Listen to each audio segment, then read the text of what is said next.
Assalamualaikum warahmatullahi wabarakatuh. Sebelumnya izin memperkenalkan diri. Perkenalkan, nama saya Muhammad Afgansyah dengan NPM 23311020 dari kelas SI 23A. Jadi pada video kali ini saya akan membahas ulasan saya mengenai buku novel yang sebelumnya sudah pernah saya baca. Buku novel yang akan saya bahas kali ini adalah buku Surat Kecil untuk Tuhan, karya dari Agnes Davona. Nah, dalam ulasan ini saya akan menceritakan sinopsis dari alur cerita buku itu, serta saya akan memberikan penilaian mengenai kelebihan dan kekurangan dalam novel tersebut. Oke, tanpa berlama-lama, langsung saja kita bahas buku novel tersebut.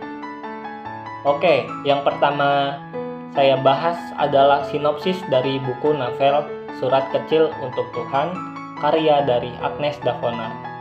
Jadi novel ini bercerita tentang seorang gadis remaja bernama Gita Sesa Wanda Cantika yang sedang berjuang melawan kanker ganas, yaitu kanker jaringan lunak. Nah, jadi Keke atau panggilan akrabnya Gita didiagnosa kanker oleh dokter dan diprediksi umurnya tinggal beberapa hari lagi. Dengan kondisi yang sangat sulit, Keke terus berjuang dalam hidup di tengah cobaan penyakit. Dia masih bersekolah dan masih menjalani kehidupan yang normal. Nah, dalam upaya melawan kanker ganas tersebut, orang tua Keke mengambil langkah untuk mendapatkan perawatan medis. Salah satu caranya adalah dengan menjalani operasi. Jadi ayah Keke menerapkan berbagai cara, namun tidak memberikan hasil yang memuaskan. Jody Tri Aprianto, ayah Keke, tidak pernah gentar.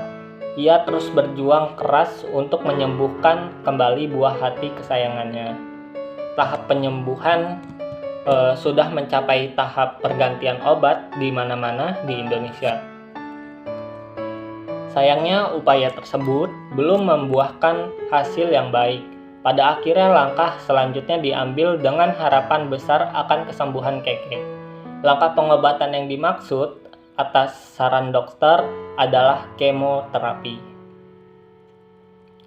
Jadi tahap pengobatan selanjutnya yang dilakukan dan akhirnya menunjukkan hasil positif setelah 6 bulan mencoba sembuh dengan kemoterapi. Pada suatu kesempatan, perawatan tersebut berdampak pada kerontokan rambut Keke.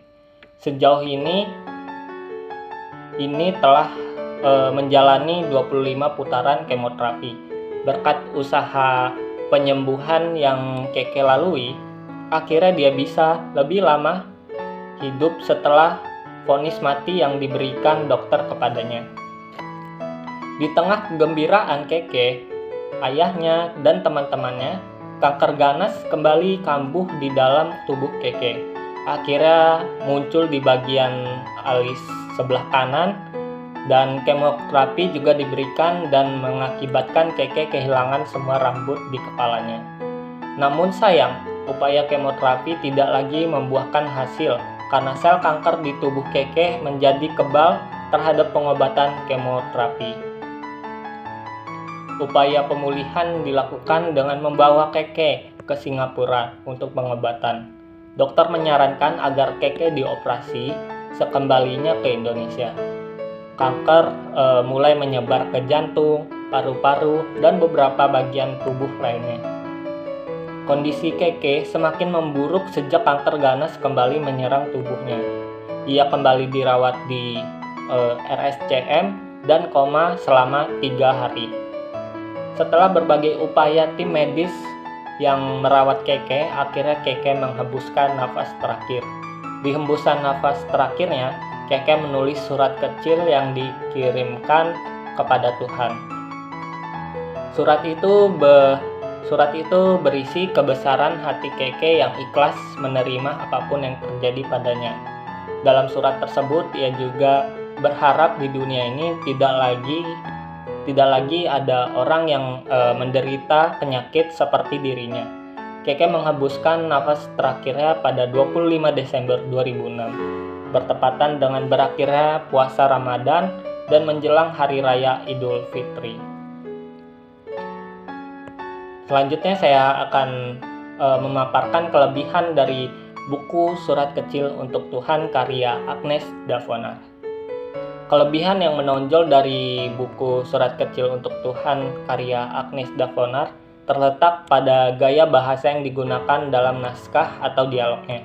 Gaya bahasa dalam dialog dan alur ceritanya membuat pembaca seolah-olah sedang menyaksikan langsung kisah Keke di dalam novelnya, sehingga membuat pembaca hanyut dalam perasaan sedih, iba, haru, serta kekaguman terhadap tokoh Keke dan ketangguhan tokoh orang tuanya.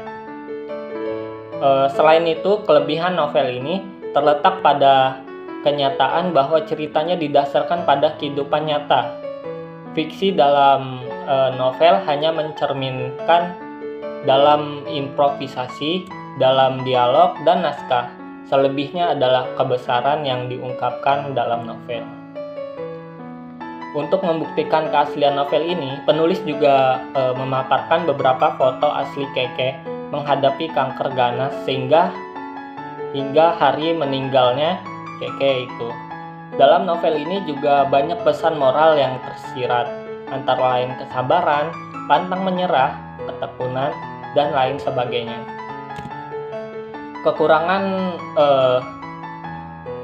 Kekurangan buku Surat Kecil untuk Tuhan karya Agnes Davonar yaitu secara keseluruhan buku yang berjudul Surat Kecil untuk Tuhan ini tidak memiliki kekurangan. Namun dalam setiap karya sastra fiksi tentunya tidak ada karya yang luput dari penilaian yang akan berujung pada kritik. Tidak kecuali novel karya Agnes Davonar ini. Secara editorial, novel ini masih terdapat beberapa kesalahan penulisan. Selain itu, terdapat ungkapan-ungkapan yang kurang tepat, kurang menarik, dan membingungkan. Selain itu, ada beberapa frasa polisemi atau kalimat yang bermakna ganda yang sering menimbulkan interpretasi yang berbeda dari maksud pengarang. Baik, itu saja ulasan saya mengenai buku Surat Kecil untuk Tuhan karya Agnes Davonar. Apabila ada salah kata, saya mohon maaf. Saya akhiri. Wabillahi taufiq wa hidayah. Wassalamualaikum warahmatullahi wabarakatuh.